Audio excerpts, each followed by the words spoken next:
Okay, so today is the class for week 12, and today also happens to be the last class for this course.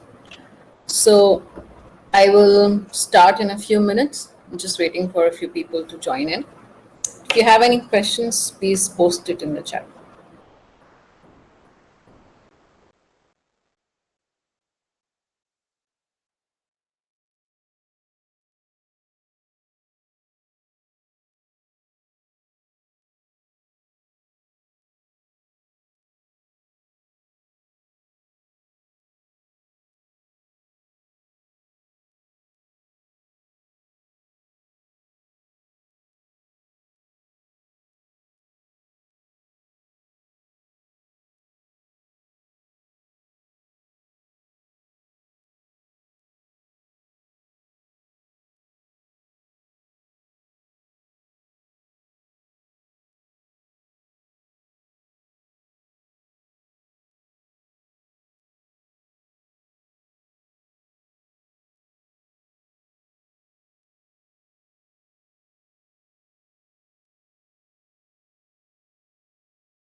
So, am I audible?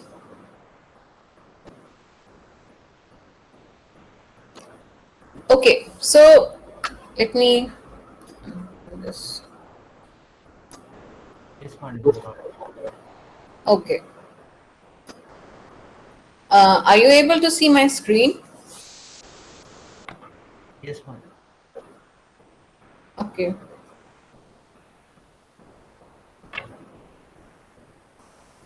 Okay, so today we will cover mostly there's like maybe one or two questions on perfect competition, but apart from that, we will cover monopoly and oligopoly. So, so the first question is that in the long run equilibrium in a perfectly competitive market with infinite number of identical firms with free entry and exit, what exactly happens?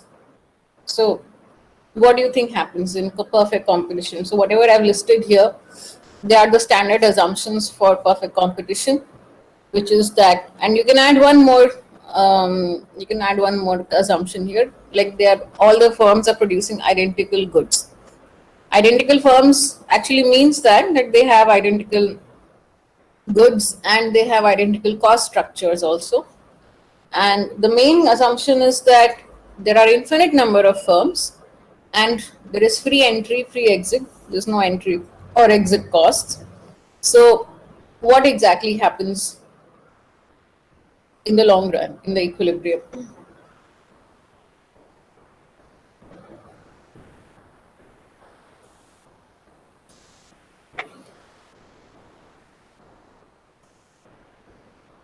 Do the firms make profit? Do some firms make profit? Do all the firms make profit? How does it work?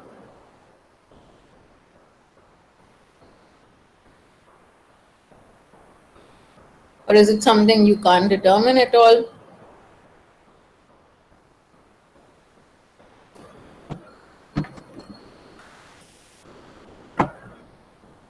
So in the long run, in perfect competition, the very characteristic of having an infinite number of firms, and like we said, they have free entry exit, they have identical products, they have identical cost structures.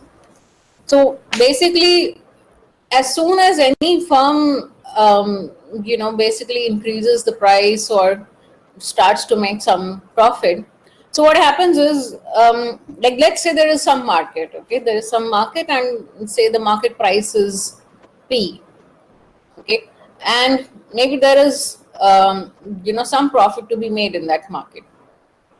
As soon as another new firm enters that market, that firm is going to see, like, the firm will enter only as long as there is some profit to be made in that market, okay, otherwise no firm will want to enter that market for that good. So when the firm enters, it sees that there is some profit to be made, but whatever, I'm just saying, assuming there is some profit to be made, the firm will see that the price is P, and well, the customers are buying the product at price P. Now the new firm will want to get the market share, right? Or at least some part of the market share. So what will the firm do? The firm will reduce the price from P to something else, say P minus epsilon. Okay. And when that new firm reduces the price to P minus epsilon, the entire market will go to that firm, because why will anybody want to pay a higher price when you can pay a lower price for the exact same product, right? That's obviously how consumers think. All consumers, at least most consumers, will think that way, because like we're saying, they're identical products. There's no difference in quality, in anything, features of the products. So the entire market will go to that new firm, which is selling at P minus epsilon. Now, the rest of the firms in the market, they are going to see that this new firm is selling the product at P minus epsilon, and this firm has taken the entire market share. So all the remaining firms will again reduce their prices also to P minus epsilon. So now the market will again get distributed evenly between all the firms. Let's say there were originally n firms. N is very large number, so you can say infinite. Then a new firm entered, which became n plus 1, which is also infinite. So now the market share, say suppose the market quantity was capital Q. Now all the firms get to sell Q divided by n plus 1. Okay, the new firm also gets the share of Q divided by n plus 1. Now, similarly, this kind of competition will go on until, then some other firm may think, okay, let me cut down further from P minus epsilon, and so on and so forth. And again, one firm will cut down further, then the entire market share will go to that firm, and all the other firms will also reduce the prices, so on, until they reach a point where they cannot reduce the price anymore. Price is actually equal to the marginal cost. So in equilibrium, the firms will drive down the prices to marginal cost, and no firm will make any profit, which is why firms always want to go into a market where there is less competition, where there are fewer firms, where there is where they can set their own prices. Either that, or they want to differentiate their products so that they are not competing over the exact same product. So, consumer preferences come into play. If my product has some other features compared to your product, some people may want to buy my product at whatever price I want to price it at, right? Because the features are more desirable. So the perfect competition is not a hypothetical concept. There are many markets in which, perfect competition does exist. They may not be making exactly zero profit, but definitely it is not much. And the best way to make any profit in say a market which has perfect competition. Here we made many assumptions, right? There are infinite identical firms. So the way people decide to make profit in perfect competition will be to reduce their costs. So if for example, you're in a market with n number of firms and they all have a higher cost, marginal cost is higher, and you somehow find some innovation, something so that you can reduce your marginal cost, then you can undercut those firms and you can make some profit. So, but in equilibrium, as the question states, identical firms, no firms will make any profit in the equilibrium because all the firms will eventually drive down the price, market price, to the marginal cost. Okay, is this clear? Okay, so let's go to the next question. This is a question on, um, yeah, this is a question on comparison of different market structures. So there is a groundhog island. This is a, I think this is a solved question in the Andrew Scotter book. There is only one source of clean water, and the well is owned by a Mr. Robinson who bottles the water for the consumption of island occupants. The average and marginal cost of bottling a 5-gallon jug of water is 10, and the demand for bottled water on Groundhog Island is given by this function, where Q is the number of jugs and P is the price for one jug of water. So first, you are asked to calculate the socially optimal price and quantity of water. And then you are asked what happens if Mr. Robinson were to behave as a monopolist, because after all, he has the sole right to that particular well. So he can behave as a monopolist. This would be a natural monopoly.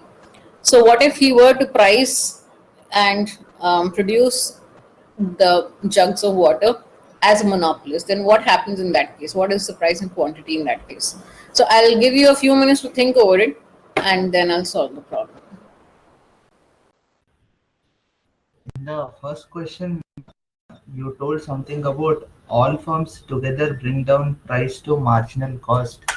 Isn't that something that maximizes the profit? Sorry, what? You told something about all firms together bring down the price to marginal cost Yes. in first question. But isn't Yes. that something that maximizes the profit? No, that is a condition which you arrive at mathematically because of all these assumptions. It is not some universal rule that always, that's what we'll come to in a monopoly. In a monopoly, price is not equal to marginal cost. In a perfect competition, that is the equilibrium. That is why firms drive down prices to marginal cost. If a firm can keep a price higher than a marginal cost in certain market structure, they would obviously want to do that.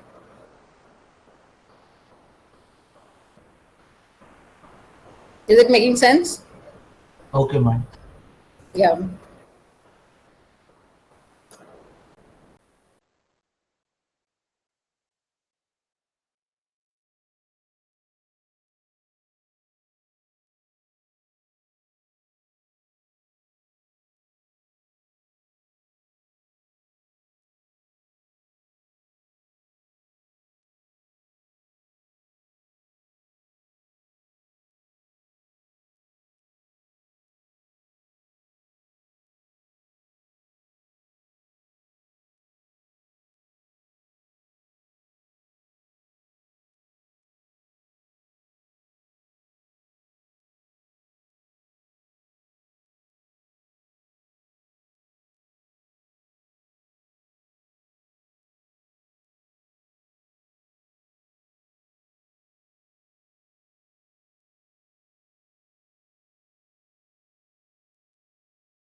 Okay, so what you asked, let me explain that a little bit more.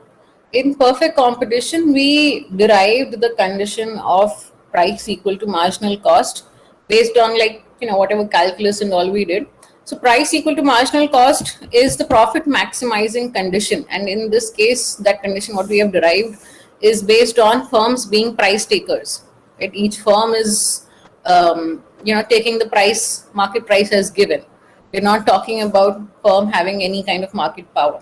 What I'm talking about, why in this question one, what I'm talking about is, why does that equilibrium even reach? You understand? How does it so happen that you have, how firms become price takers in the long run? In this example, what I'm talking about, I'm just talking about how firms decide to kind of enter or exit the market. For example, like if there is something selling for a certain price, firms will set their output based on profit equal to marginal cost, right? What I'm talking about is whether a firm enters a market or not, and how the equilibrium plays out to be the way it plays out to be. For example, if one firm were to reduce the price, then all the other firms, infinite firms, will also reduce the price. That is now the new market price, basically. Okay, so and then they will try to set their output such that price is equal to marginal cost. That is the condition we take for profit maximization.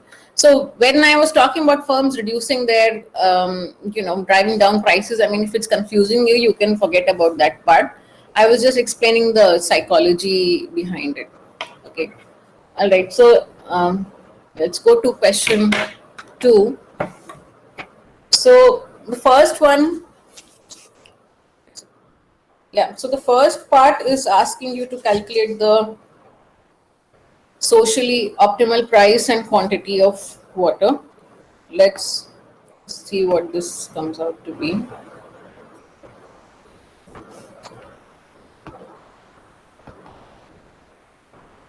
Okay, just 1 minute.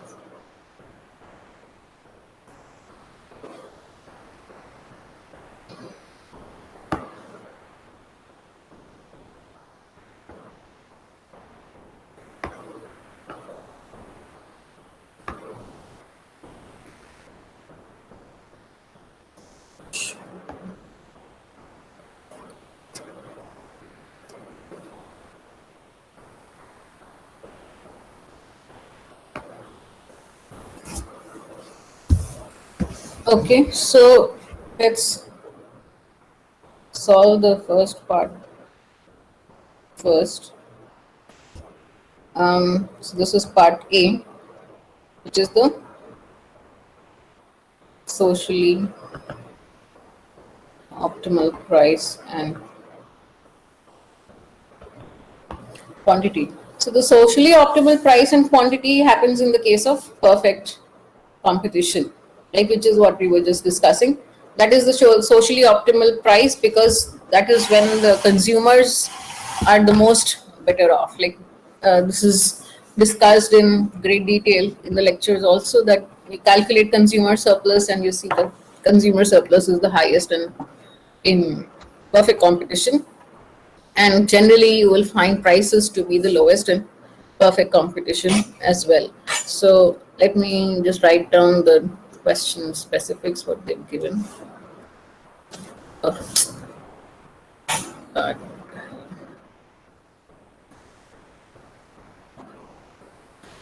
Yeah, you're given average and marginal cost is equal to 10, and you're given the demand as Q is equal to 100 minus P by 2, and that's it, right? Yeah, so you're asked the socially optimal price and quantity of water. So the first part is pretty straightforward. It's what we were just discussing in socially optimal case.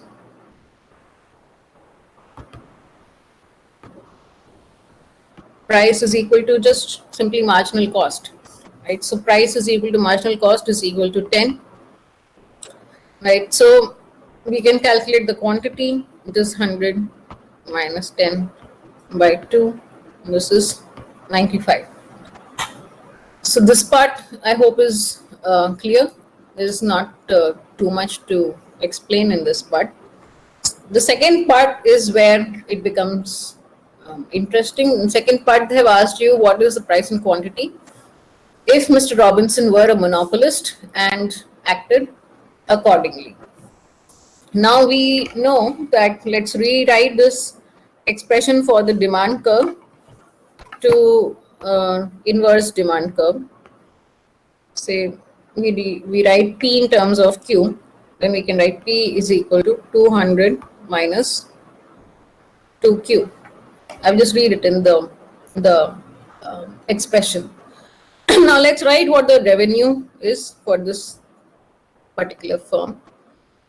P is equal to Q, P into Q, not firm, for Mr. Robinson, let's say. Now instead of P, we can just write this expression here, 200 minus 2Q into Q. This is revenue. And or you can say total revenue, that's easier. Then let's also find the total cost. We are given the average cost, right? So average cost into Q is the total cost.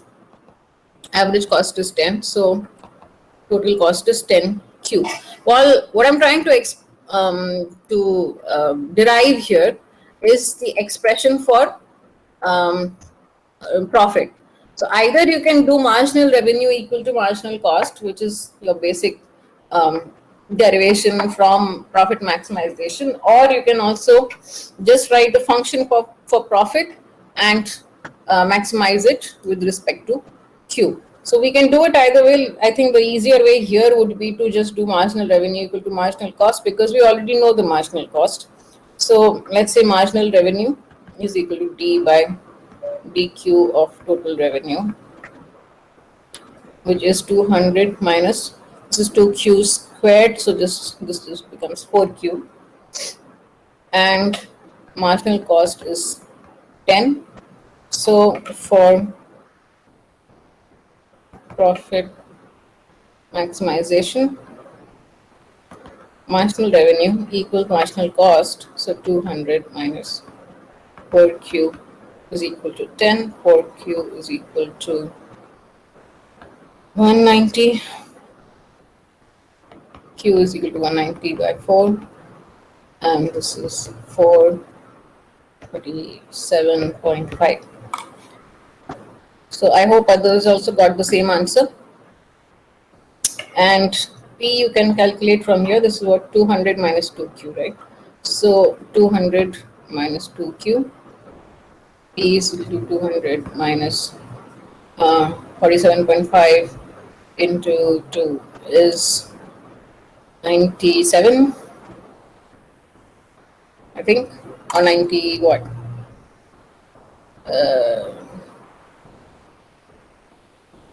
95, sorry, not 97. Yeah, 95, so this comes out to be 105. So now you can compare and see, in the monopoly case, what are we getting? We're getting something like price is 105, right? And in the socially optimal case, you are getting price as 10. So obviously, like you can see, there's a huge margin in the whole process, where whether a firm acts as a socially optimal firm or they act as a monopoly, can completely change the market dynamics, right? In this case, you can see that. Give me a minute. I need to fix my chair. In this case, you can see that if Mr. Robinson decides to be a monopolist, the market price becomes 105 instead of 10, and the quantity reduces from 95 to half, 47.5. Earlier it was 95, now it is 47.5. So the price has become 10 times, quantity has become half. So the bigger point of this question was that it obviously explains why somebody might want to be a monopolist, and it's obviously not a very socially beneficial thing. Okay, let's go to the next question. This is also on monopoly only, I think. Yeah. So suppose a profit maximizing monopolist is producing 800 units of output and is charging a price of 40 per unit. Now you're given a different thing, something we have not explored because it was not really applicable in other market structures. Now you're given that the elasticity of demand is -2, and you're asked to find out the marginal cost of the last unit produced. Now you're given quantity, you're given price, you're given elasticity of demand, and you're asked the marginal cost instead. And then you are asked what is the firm's percentage markup, which we can obviously compute if we know price and marginal cost. And the third part is you're asked, suppose that the average cost of the last unit produced is 15 and the firm's fixed cost is 2000. Then what is the firm's profit? This is a question from Pindyke and Rubenfield. And I don't think it's a solved question, but it is a question from the book.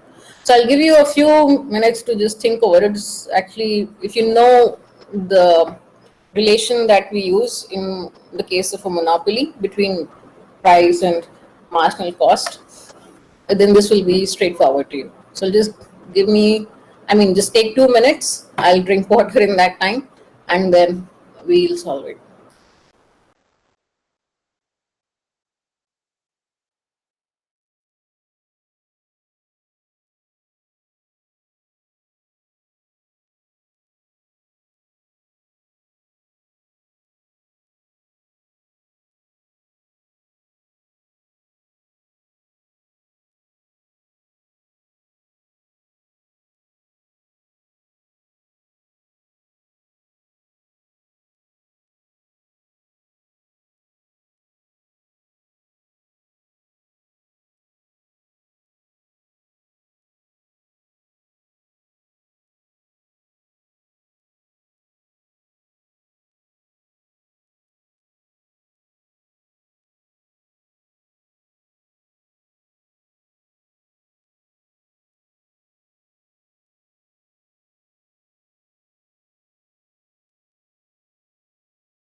Okay.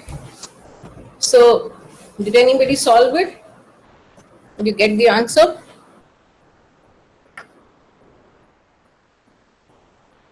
I don't remember the answer. Wait, let me check.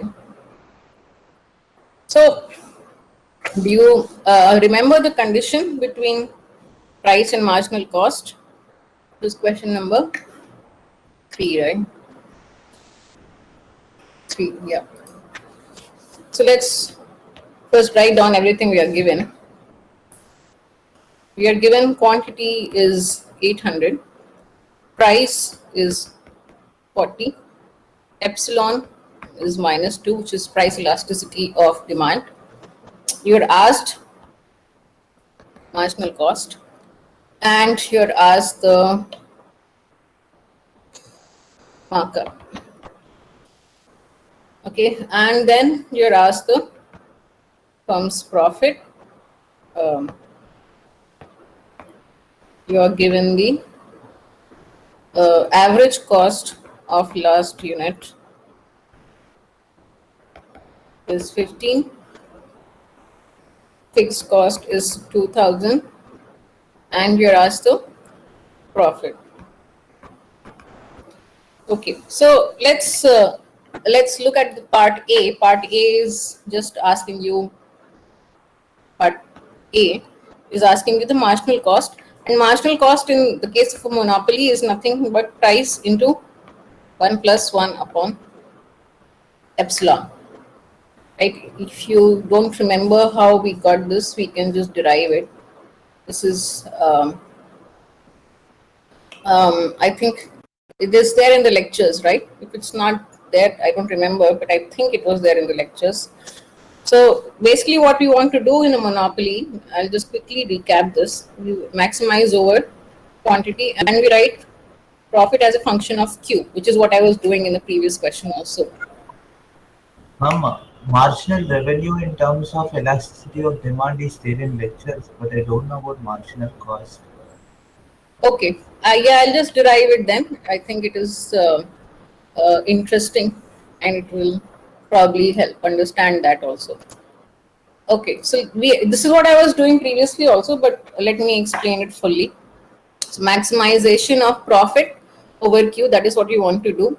And this we write total revenue in terms of Q minus total cost in terms of Q. Total revenue in terms of Q is price in terms of Q into Q, right? This is what we have been doing. And total cost is, we can just write this as C in terms of Q. Now price in terms of Q is a function. This is the inverse demand function we are taking, because we are taking everything in terms of Q. Price will be in terms of Q also. So when we take maximization with respect to Q, what will we do? We will take the first order derivative of profit with respect to quantity, right? This is first order derivative. If we take this, then first this is P in as a function of Q into Q. So first this will just be P into 1 if you differentiate Q, which is just 1, plus then you write Q into dP by dQ, right? Or you can say dP as a function of Q by dQ. This is the differentiation of the first part. Then if you take first order derivative of total cost, what do we get? We just get simply marginal cost, right? So instead of, I mean, you can write this as dC by dQ also, or we can just write this as marginal cost. This is nothing but marginal cost. This is equal to 0 for the condition of profit maximization. So let me rearrange the terms. This is P plus Q into dP by dQ is equal to marginal cost, isn't it? Is this making sense? I've just rearranged the terms. I've put marginal cost instead of dC by dQ, and I've taken it on the other side. So you get marginal cost is equal to P plus Q into dP by dQ, right? So far so good. Now I'm just switching sides and I'm just going to take P as common from this whole expression. So P divided by P is just what? 1 plus, you can say Q by P in upon dQ by dP. I've just flipped it. Instead of dP by dQ, I've put it in the denominator and I've written it as dQ by dP. And Q is already there. I divided the whole expression by P, so this becomes Q by P. Now this is nothing but 1 upon epsilon, because epsilon is, or elasticity of demand. Elasticity of demand is what? Epsilon is dQ by dP upon Q by P, which is what this expression is. Madam, don't we consider the minus sign in epsilon formula? So epsilon, when you no, not in the formula. Like, see, the problem is a lot of times people write minus and then they do minus minus, they cancel the minus and they make it plus. Here, when you're writing epsilon, you're writing it, meaning it is contained in the sign. When you plug in the value of epsilon, if it is given as -2, like it is given in the question, you will write this as -2. But Otherwise, yeah. I remember it being minus dq by q by dt Yes, by. you can do it that way also, but then you have to write it like this: 1 minus 1 upon mod of epsilon. Because the problem is a lot of people take this minus and make it plus. That is wrong. Okay, okay. So if epsilon, like in this question, is given to you as -2 and you use this minus formula, you will make this as 1 minus 1 upon epsilon. And you will make it 1 plus half, which becomes 3 by 2, which is wrong. Which is why I used it without the minus sign, because when we write epsilon, it means that minus is contained in it. Okay. So when you plug in the value of epsilon here in this formula, you will use -2. You will not use +2. But I have another problem. If we have epsilon equal to -2, okay, Yeah. okay, fine. I So I thought have it was not used any plus minus anywhere. If you see whatever I've derived, I've just derived from the basic condition from profit maximization. There is no minus here, right? The epsilon value you get, the negative comes from dq by dp, because the demand function is defined that way. Q is going to be something like, C minus or A minus, you can say. Wait a minute. Q is going to be something like A minus BP. So dq by dp is going to be minus B. So this minus comes from here. In the okay, derivation which I have done, this is just simple calculus. There is no minus there, right? right, madam. And you do dq by dp upon q by p, then it is going to be minus b upon q by p, whatever that comes out to be. So that minus is coming from there. Okay. So going forward, so this is the derivation for this condition which we get for marginal cost and price. You don't have to memorize it. If you forget it sometime, it is better to derive it like this. Otherwise, sometimes, I don't know, I know people mess it up a lot of times with the plus and minus and they get the wrong answer. So in this case, if you see what we are given price and we are given elasticity, right? Price is what, 40, right? So in our case, you'll get marginal cost is equal to 40 into 1 minus 1 by 2 now, because 2 is, it's given -2 is the elasticity, right? So this is 40 by 2 is equal to 20. Let me put a line here, otherwise it will be confusing. Okay, so now this is the simple answer if you know this relation. What is the second part? Let me, what is wrong with my computer? Okay, what is the second part? Yeah, you're asked the markup. Okay, so now you're asked the markup. Markup is nothing but my price minus marginal cost upon price. Now in this case, price is 40, marginal cost is 20, and this comes out to be half. So you can say like 50% markup or whatever, you can mention it in percentage. This is part B. The last part is given that average cost of the last unit is 15, firm's fixed cost is 2000, firm's profit. So firm's profit is for total revenue minus total cost.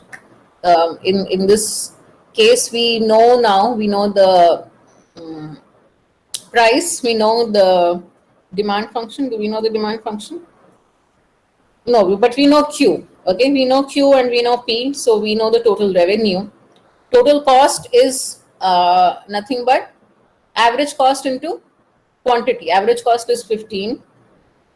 So this is nothing but P into Q minus average cost into Q. P is 40. Q is what? Q of things are moving too much here. Oh, 800. 800. Average cost is no, this is average cost, right? Yeah, not average variable cost. This is average cost itself. 15 into 800. That's why I got a little bit confused that if it is average variable cost or average cost. So basically, it is like the fixed cost is given, but you don't actually need the fixed cost because they've directly given you the average cost. If they gave you average variable cost, then you would take average variable cost into Q plus fixed cost. But in this case, they've just directly given you the average cost.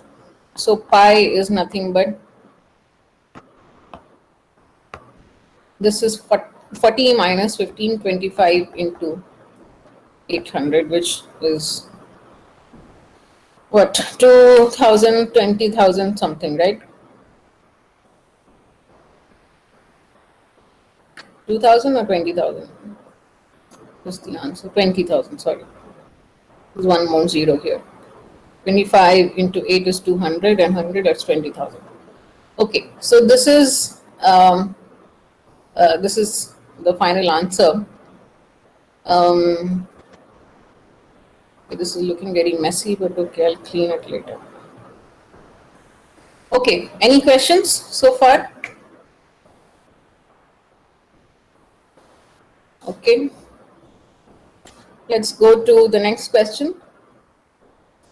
So in this question, you are given a drug company, which is a monopoly, and they have a patent on some new medicine. Now, this product can be made in either of two plants. They have two plants where they can produce this particular medicine, and the cost of production for the two plants are different. They're not the same. So there is one plant whose marginal cost function is given as 20 plus 2q1, and the second plant is following the function marginal cost is equal to 10 plus 5q2. Okay, the firm's estimate of demand for the product is given by 20 minus 3 into q1 plus q2. So now the question is, how much should the firm plan to produce in each plant? Q1 and Q2 are the quantities produced in each of the two plants, and now the firm has to decide what should be Q1 and Q2. That is the question. And like the second part is, at what price should it be selling this product? So you're given the demand function, you're given the two marginal cost functions. You are asked Q1 and Q2 and P. Okay, I'll give you a few minutes to think about it. It's a very interesting question. That's why I included it. It's also from the Pindike and Rubenfield book. So just think a little bit. I will suggest that you draw this diagram for these curves. It will be helpful. Actually, if to solve this question, if you draw the diagram correctly, that itself will be more than enough.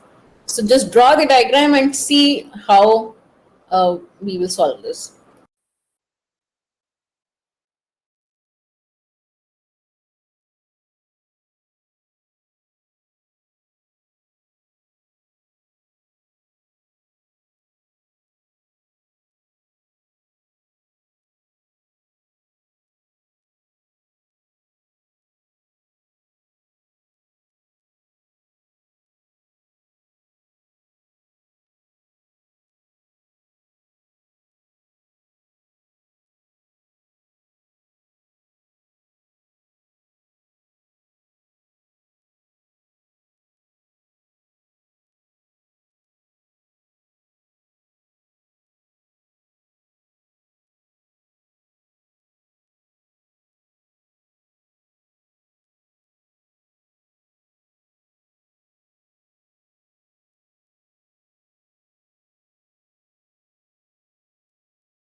Okay, so any ideas? What happens? What is the answer?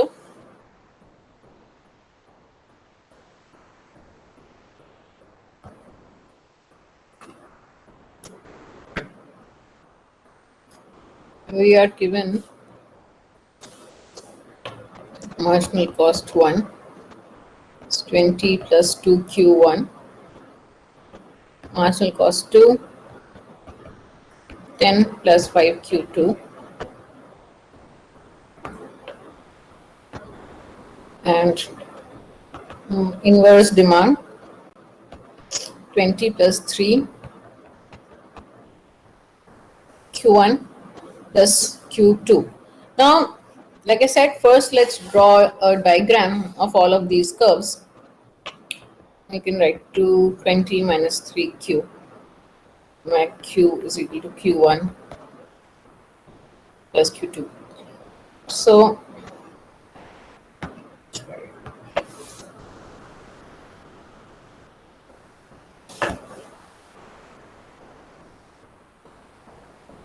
this is q,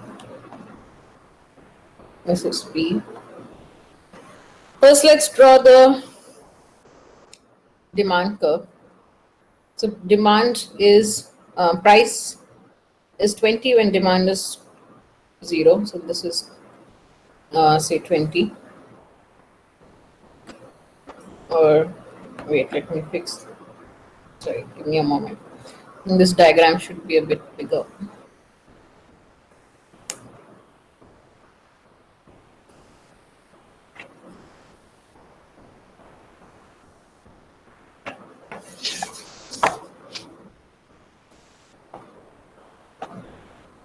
So this is 20. This is, and if p is 0, q is 20 by 3. So let's say this is 20 by 3.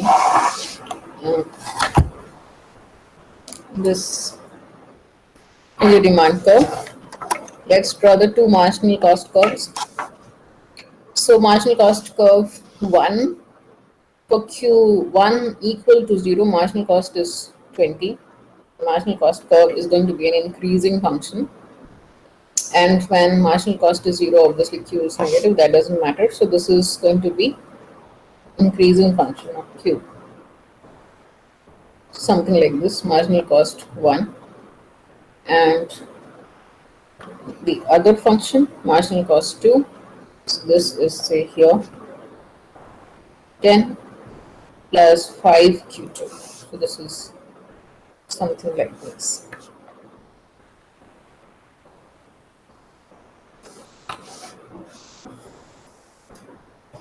So if you see the diagram, I think the answer will be obvious.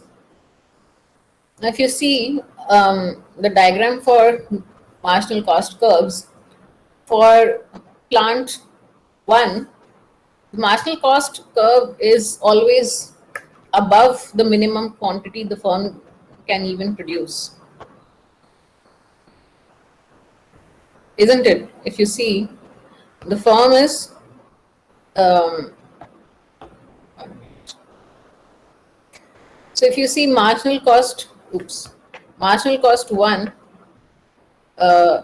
starts with price equal to 20 at q1 equal to 0. And as q increases, marginal cost is going to go on increasing. So the minimum marginal cost you can achieve with this plant 1 is 20, right? Whereas if you look at the demand curve, if price is more than 20, demand is 0, right? There is no demand for the good if price exceeds 20. That is how the demand curve is. The price is equal to 20 minus 3q. So if q is 0, price is 20. If you increase price more than that, quantity becomes negative, which is obviously not possible, which means the maximum price the firm can ever have is 20, which means that the plant 1 is not suited for production at all, right? Plant 1 is not suited for production, because marginal cost 1 is always higher than the maximum price of good as per the demand. So based on the demand, the price cannot be more than 20, but marginal cost is always more than 20. So obviously you cannot use that. Otherwise you will be in losses. So entire production happens in plant 2.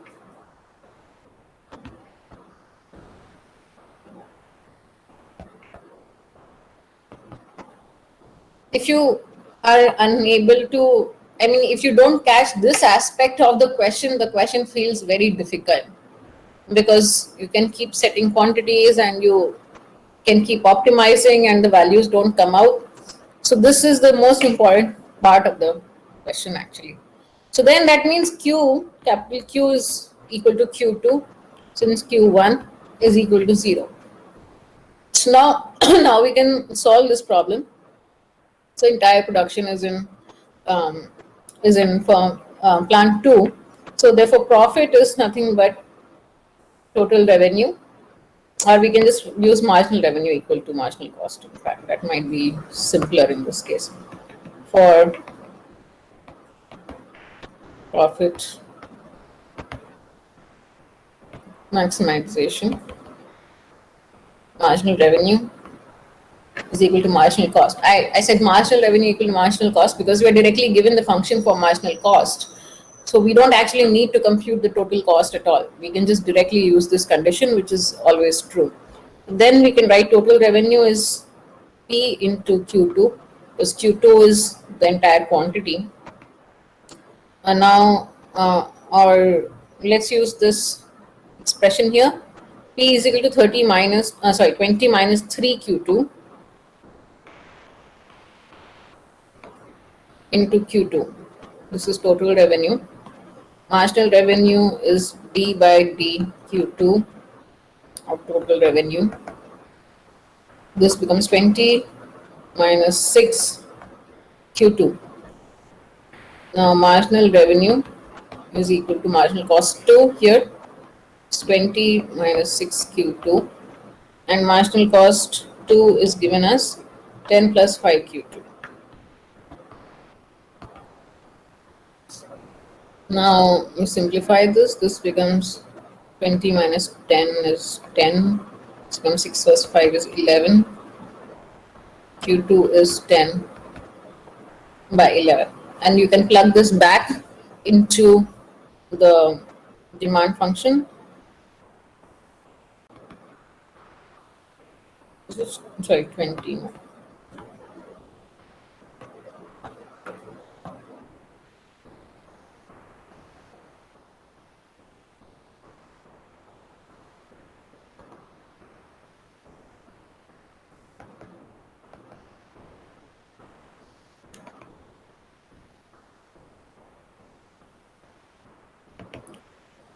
So 30 by 11, you can calculate this. It's not very nice to calculate this.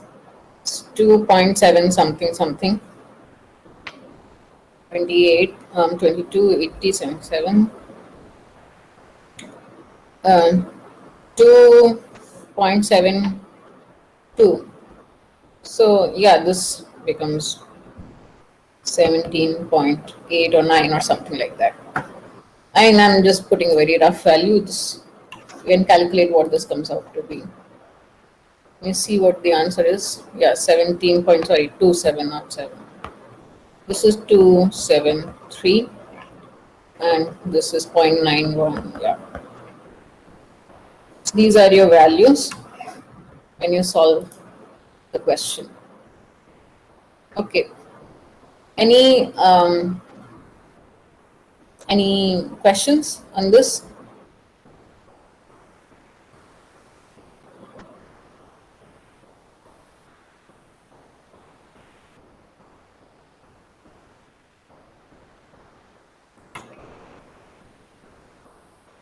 No? Okay, let's go to the next. This is a subjective question, so I'll come back to this. Um, okay, these two subjective questions, I will come back to it because I think if we solve one question on competition, that these questions will make a lot, make a lot more sense. So I can illustrate it using this example. Okay, so first let's do a question on Cournot competition and Cournot-Nash equilibrium. So there are two identical firms which produce widgets, and they are the only firms in the market. Their costs are given as follows: C1 and C2 are 60Q1 and 60Q2, and you are given the price, I mean the demand curve. Price is equal to 300 minus Q, where capital Q is the market demand, and Q1 and Q2 are the outputs of firm 1 and 2. So you're asked to calculate what the Cournot-Nash equilibrium is. Cournot-Nash equilibrium is when you calculate the quantities. In Cournot equilibrium, we calculate quantities because market price is given. They're not competing on prices, they're competing on quantities, right? And quantities decide the equilibrium. So you can compute the price also, but basically if you define the two quantities and you know the demand function, then the price is computed from there. You're also asked to calculate the profit of each firm at this equilibrium. Okay, so I will give you a few minutes to think again, and then we will solve it, and then we'll come back to the subjective questions.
Okay, so let's do this question. Mm.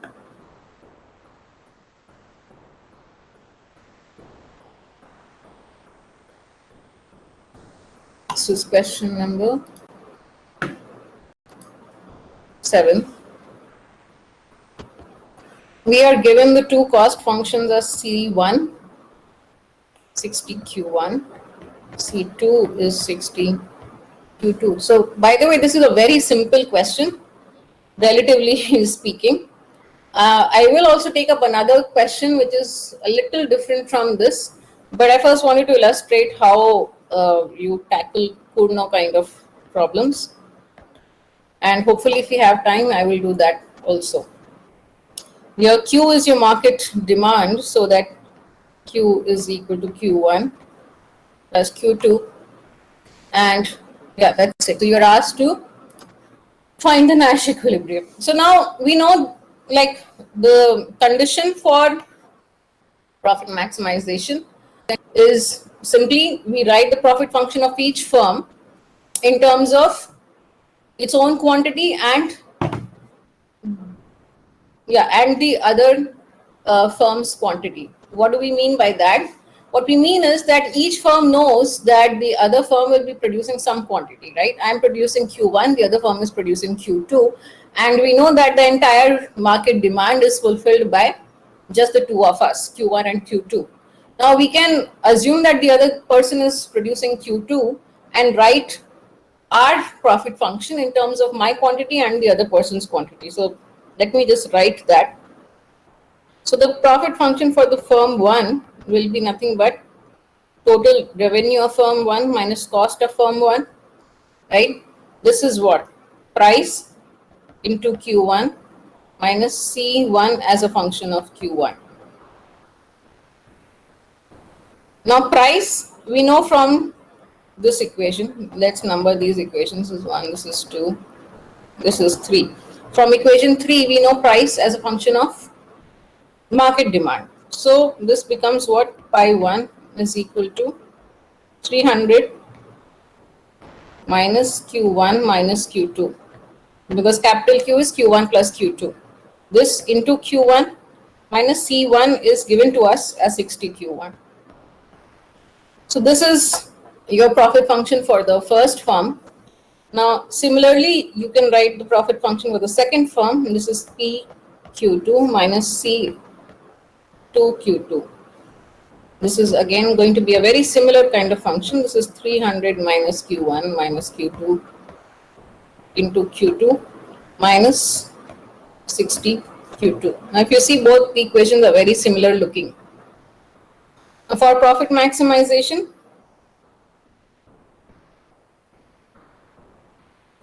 firms take first order conditions, right?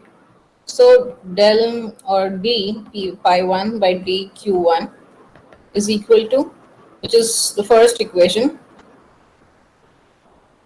300 minus 2q1 minus q2 minus 60 is equal to 0. This is what you get from, you can see the equation if you want. This is the condition we get. All I've done is differentiated this equation. I can number this equation.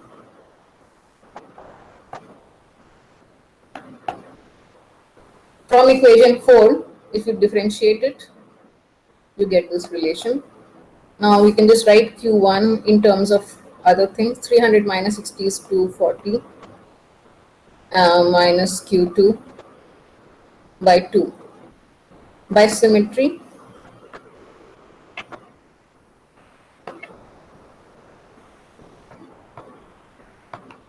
we'll get Q2 in a very similar fashion, 240 minus Q1 by 2. Now, what are these equations which we've received? Which we've computed?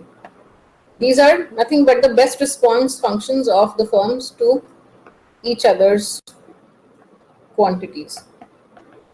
So if firm 1 wants to set the quantity is how much it should produce, it's going to decide it based on this, based on different values of Q2, what the other firm is producing. And similarly, firm 2 is going to set its own quantity based on different values of Q1. So now let's plot this. This is nothing but Q1 and Q2 in terms of each other.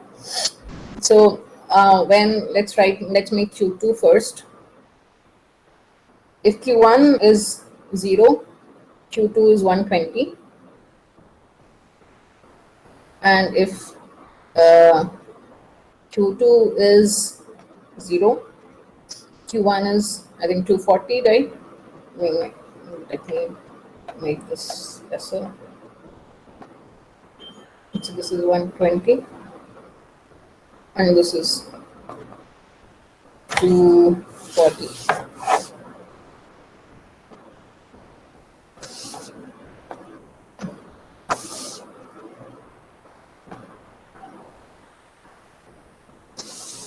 Similarly, we draw the diagram for the other firm. This is Q2. For the other firm, Q1 is equal to 120 when Q2 is 0, right? And this is 240. So let's draw this. So this place where they both intersect, this is your equilibrium, Coulomb equilibrium.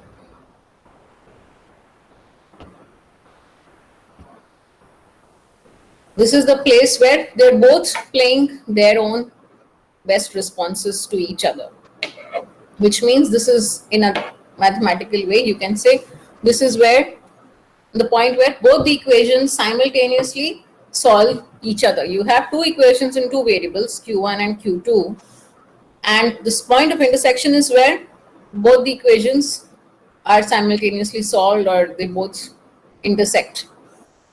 So basically what we have to do, we can just solve it by plugging in the values. Now let me write it this way.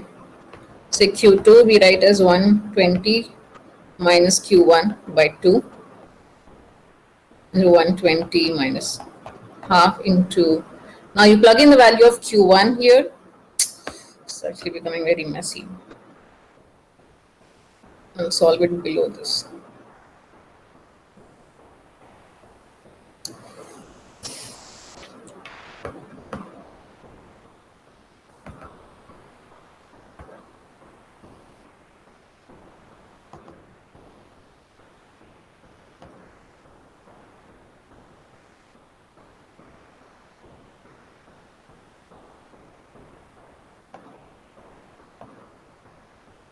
I've again just plugged in the value of Q1 from here, from this equation. Q1 is equal to 120 minus Q2 by 2, right? I've plugged in that value here in this equation. This is the value of Q1. Okay, so now this is just a linear equation in Q2 and we can simplify this. This is 120 minus 60 plus Q2 by 4. You multiply half, minus half and minus half, you get 4. Q2 by 4, so this becomes 3 Q2 by 4 is equal to 60.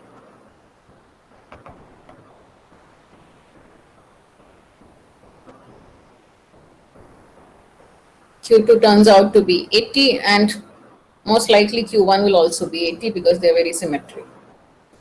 So this is how we compute the values. Let's compute Q1 also. 120 minus Q2 by 2, that is 40, that is 80. So equilibrium, Coulomb-Nash equilibrium is equal to Q1 star, comma Q2 star is equal to 80, comma 80. Market supply, market supply is 80 plus 80 is equal to 160. So market price is 300 minus Q.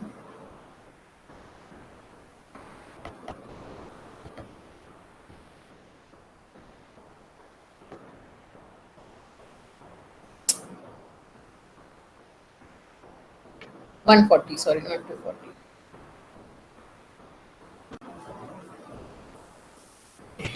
So this is your equilibrium. This characterizes the Coulomb equilibrium. Any doubts so far?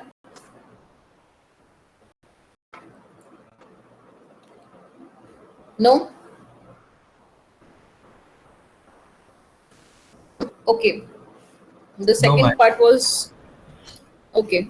There was another part also of the question. You're asked the profit of each firm at this equilibrium. So you can calculate the profit. The profit is just pi, so pi 1 is equal to PQ1 minus C1. Price is 140 into 80 minus C1 was given what? 60Q1.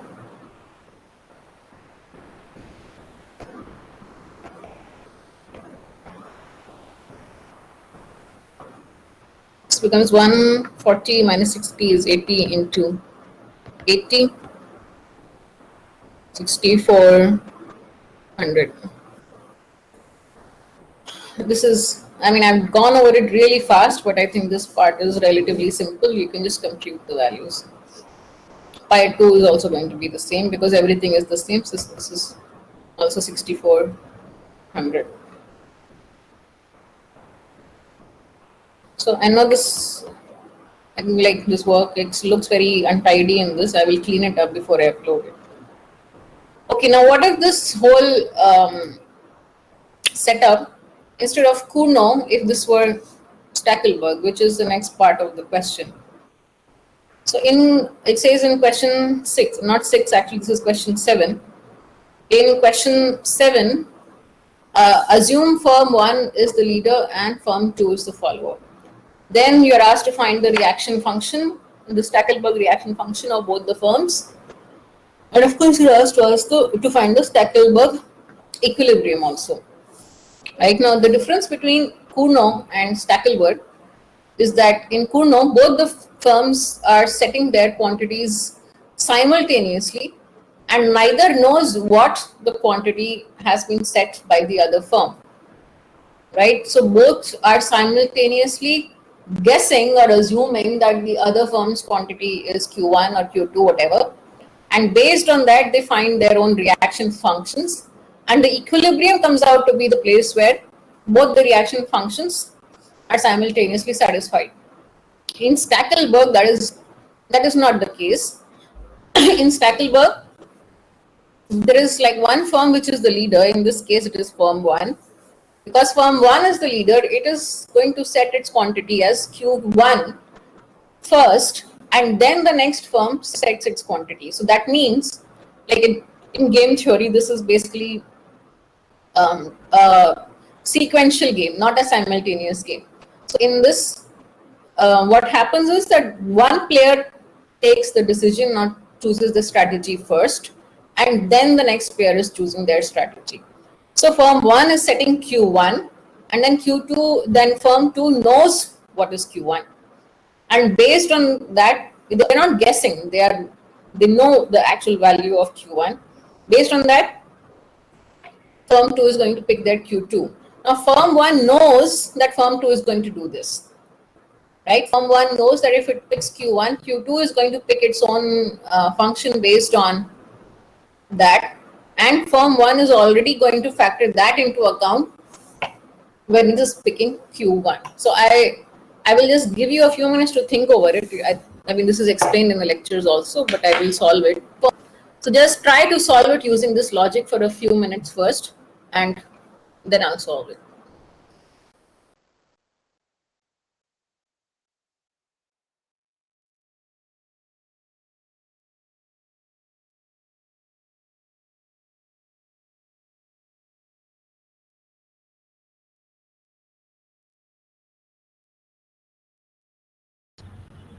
Isn't it in question 7 or question 6? Yeah, it's a mistake. It's question 7. I corrected that when I was speaking. It's mistakenly mentioned as 6. Okay.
Okay, so if you solved it, please keep your answer and we'll check if the answer comes out to be the same.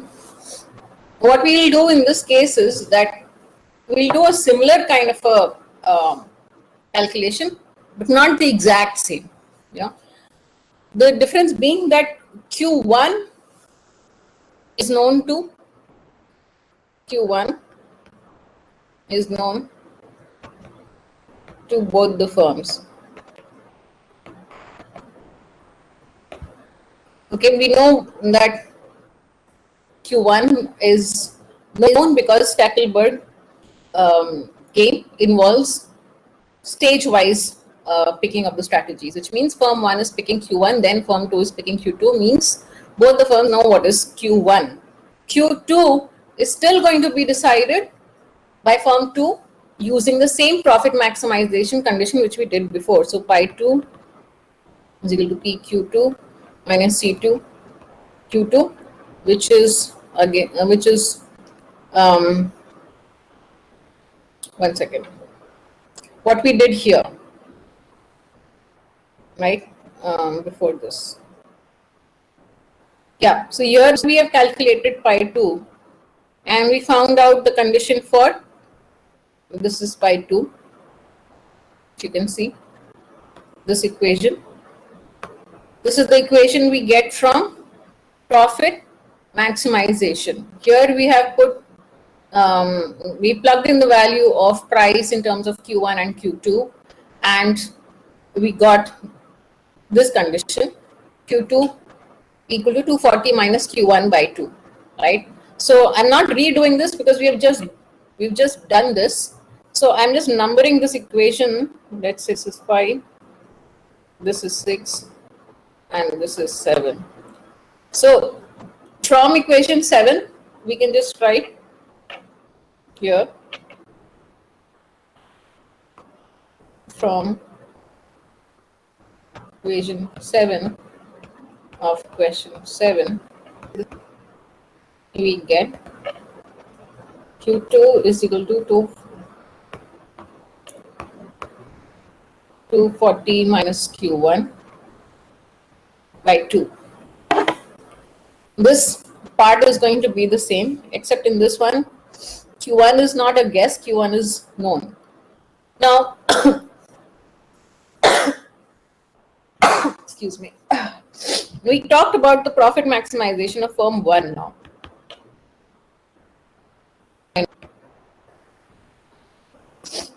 For firm 1, we know that pi 1 is equal to PQ1 minus C1 Q1. Now, P, we know the demand function. Where is the demand function? 300 minus 300 minus Q1 plus Q2. Now, in this equation, instead of Q2, we can just simply write the value of Q2 in terms of Q1, which we just obtained, right?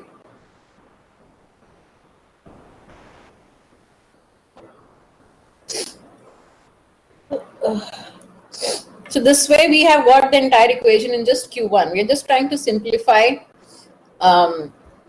this whole expression so that the entire thing, the entire profit function for firm 1 can be written in terms of just Q1. We're trying to eliminate other variables. Q2, because we have already solved for Q2, so we can just plug in this value of Q2 into this equation. And firm 1 knows that this is what Q2 is going to be. This is how firm 2 is going to set their quantities. So now firm 1's profit function is 300 minus, this is Q1 minus Q1 by 2 is Q1 by 2 plus plus minus 120 minus 120 into Q1 minus 60 Q1. Okay, so this is, let me simplify this further. This is, did I do something wrong? T minus,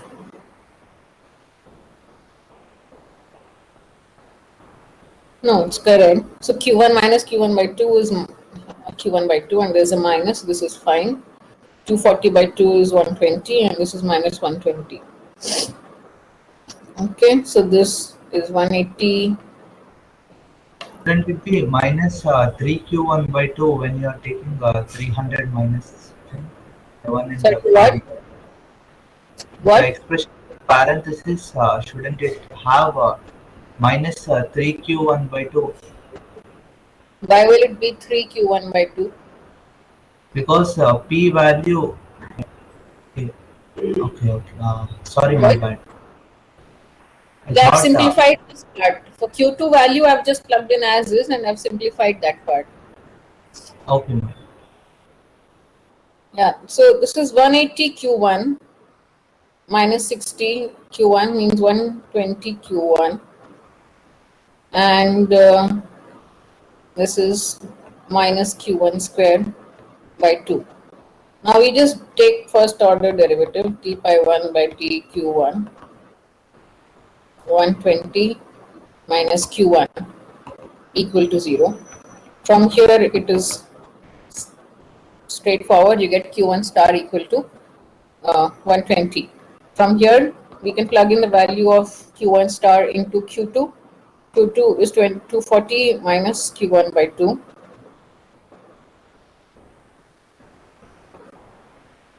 Two 120 is 120 by 2 is 60. So you see in Stackelberg, Q1 star and Q2 star are very different. They are 120 and 60, whereas in the previous case in Kurno, they were exactly the same, which is 80 and 80. Right? So you see that if one firm becomes the leader, they get they get more freedom in terms of choosing the quantity. So instead of choosing 80, which they were constrained to choose before, because that was the condition for the profit maximization. In this case, they can choose a higher quantity, which is 120, and the other firm is left with 60. So in this case, if you calculate the profits, let's calculate the profits by 1 star, or let me first calculate the price also. You haven't calculated the price. So you do 300 minus Q. Q is what? 120 plus 60, 180. 180. So this price is 120. It's called the P star. Okay. What was the price before? 140. So the price has come down. Now let's calculate profits just to compare.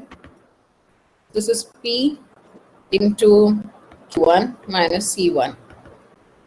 120 into 120 minus 60 into 120. 120 minus 60 is 60. 60 into 120, this is 7200. पहले क्या था? 6400. Before that, earlier they had 6400. Firm 1. For firm 2, profit is PQ2 minus C2. 120 into 60 minus 60 into 60. So 60 into 60.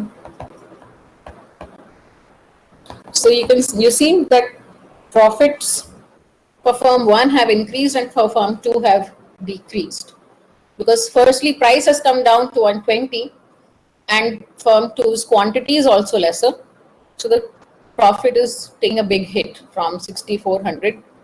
Their profit has come down to 3600. Whereas for firm 1, even though price has decreased to 120, the quantity has also increased, so their profit is actually increasing to 7200. So you can see that in Stackelberg, the leader generally tends to be better off than the follower.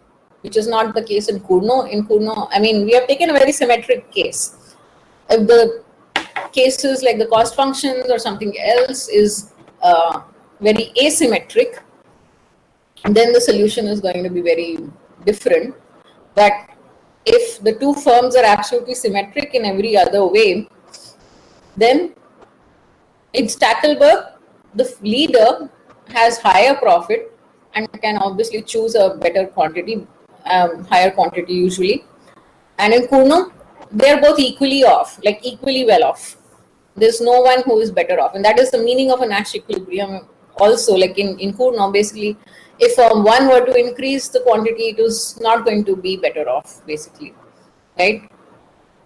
Both the firms cannot deviate. That's the meaning of Nash equilibrium, that both the firms don't have any incentive to deviate, right? So it will be nice if you play around with this concept a little bit and get used to the idea of Cournot and Stackelberg. It's very different from the type of profit maximization we do or which we did earlier, but it's interesting because this is sort of like little preview of how market dynamics actually work. So let's go to the last question, which is on Bertrand duopoly. So there are two oligopoly firms which are producing identical goods, and they are competing over prices instead of quantities. That's the main difference between Bertrand and Kuno. Now they both have the same constant marginal cost, which is equal to 10. Market demand is given, so Q equal to 12 minus P. And assuming that the firms can set prices in integers, is 0, 1, 2, 3, so on and so forth, you are asked to find the Bertrand-Nash equilibrium market price and quantities of each firm. So I'll give you again a few minutes to think it over, and then I'll solve it.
Okay, so let's attempt this question. So we are given um, we are given one minute. Let me open the question. I have the wrong thing open.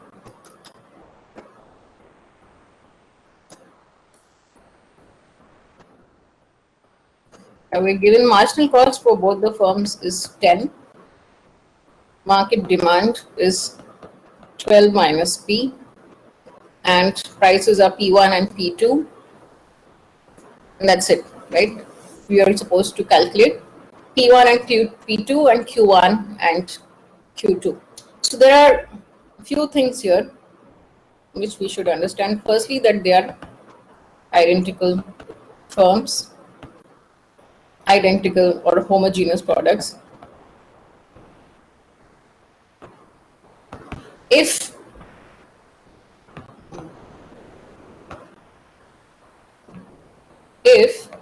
P1 is equal to P2, then Q by 2 is equal to Q1 is equal to Q2, which means that both the firms split the market share equally. If they both set exact same prices, then the entire market share is equally divided between the two firms. Now, in Bertrand competition, if P1 is greater than P2, then what happens? Firm 2 takes the entire market share, right? Then Q1 is equal to 0 and Q2 is equal to Q, meaning the entire market share goes to firm 2, the firm with the lower price. And similarly, if P1 is less than P2, then the opposite happens. Q2 is 0 and Q is equal to Q1. So if firm 1 has lower price, then the entire market share goes to firm 1. Firm 2 doesn't get anything. Quantity is 0 for firm 2. And firm quantity, entire market quantity is fulfilled by firm 1. Capital Q equal to capital Q1.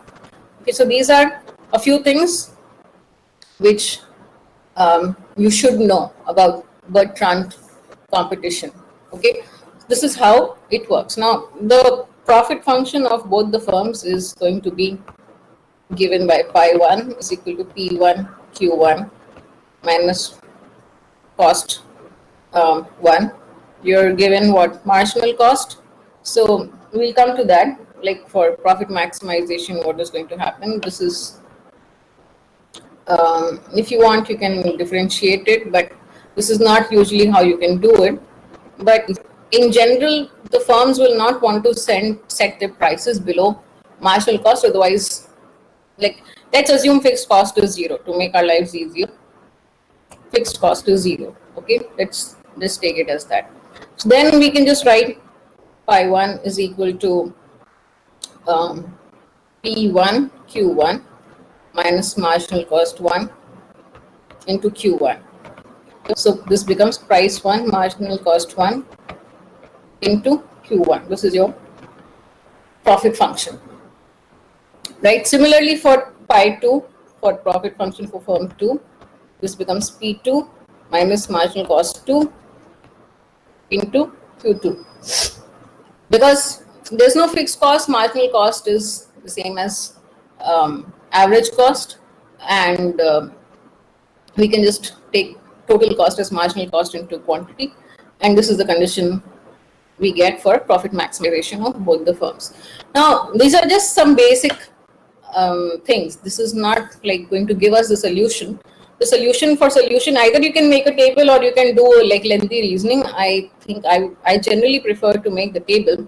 So you have to remember that the firms are going to maximize the profits. Okay, we are writing the prices here, P1 and P2.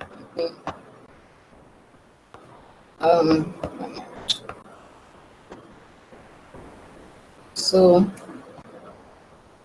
for P1 and P2, and you can flip it P1 this side, P2 that side. But what we'll write in these boxes is going to be profits for both the firms.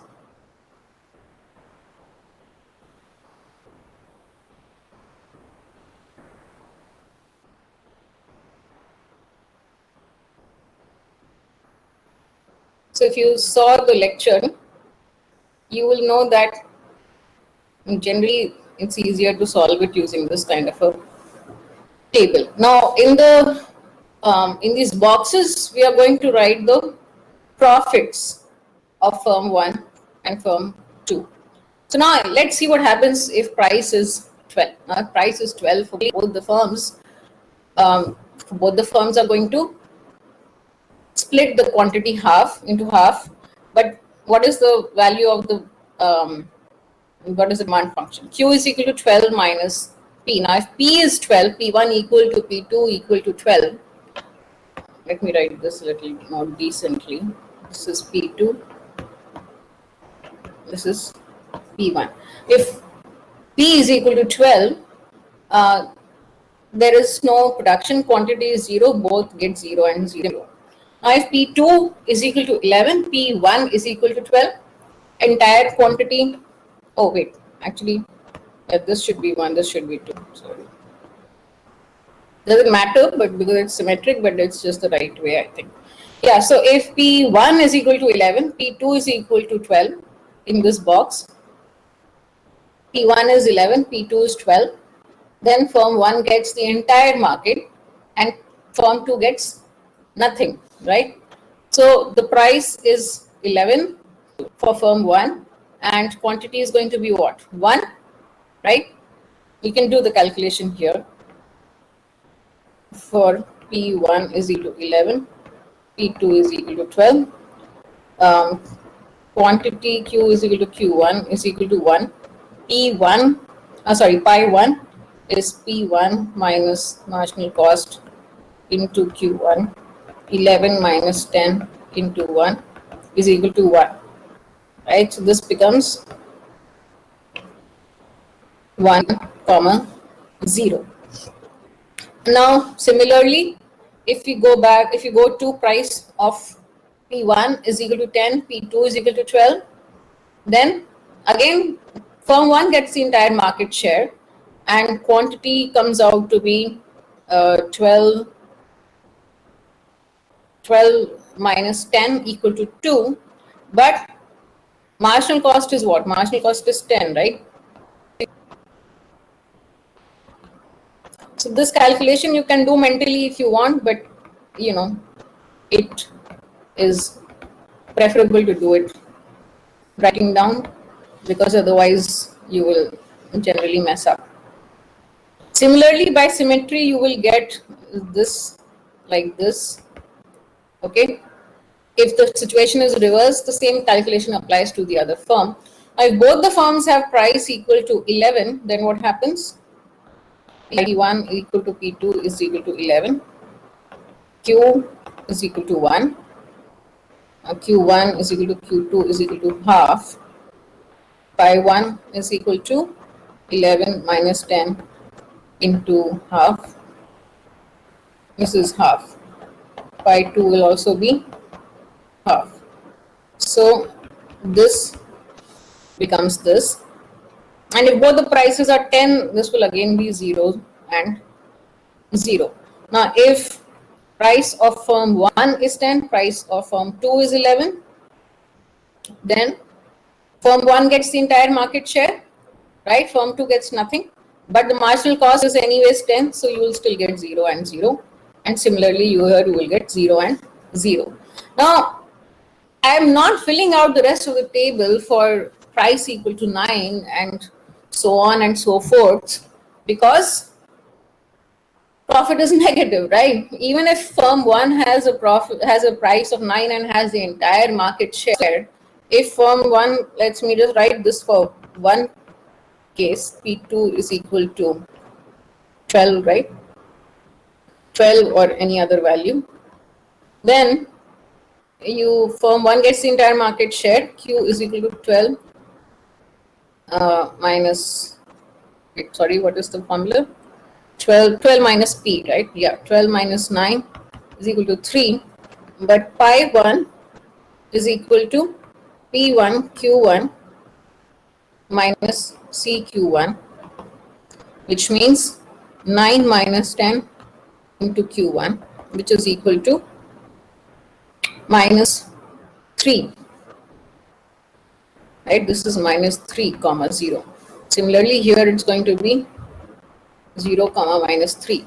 So in this and all other similar scenarios, this is not going to happen. This is not, no firm will want to consider these strategies where the profit goes into negative. So I'm drawn it only up till 9. I'm not drawing it further because those scenarios won't really matter in the whole schematic. Now, if price of firm 2 is 12, what is the best response of firm 1? Price 11. Price of firm 2 is 11. The best response of firm 1 is what? Price 11. I'm just circling the best response where it has a maximum profit. If price of firm 2 is 10, it comes all our best responses. Similarly, let's do the same thing for the other side. Price of firm 1 is 12. Then the best response of firm 2 is 1. If price of firm 1 is 11, best response of firm 2 is again 11. And if price is 10, then all our best responses. Right. So now if you see in this case, the only option in which both have their best responses, both are playing the best responses simultaneously, is P1 equal to P2 is equal to 11. Right. You can see in this box, both pink circle and blue circles are there, right? That means both the firms are playing their best responses. So that means the Nash equilibrium is P1 equal to P2 is equal to 11. And when that is the case, quantity is equal to 1 and it is divided equally between the two firms. And the profit is half and half. I mean, the value half and value half, which is what we have written. So this is your Bertrand duopoly. I mean, I don't think you will get a very complicated question on this, but in this question, remember that we are only taking discrete pricing. Okay, in the case of discrete pricing, this is what you get. If there is continuous pricing, then the dynamics will change. Then both the firms can always choose to reduce the price by just a small amount delta, and eventually the equilibrium will be price equal to marginal cost. So 0 comma 0, this equilibrium is also an equilibrium, right? This is also where both are playing the best responses. So they are both equilibria, but the better equilibria is where they are both better off is 11 and 11. But the 10 comma 10 is the more common and the more sort of stable equilibria. So these are both Nash equilibria in this game. Okay. So I think with this we are almost done. We don't have any more time left.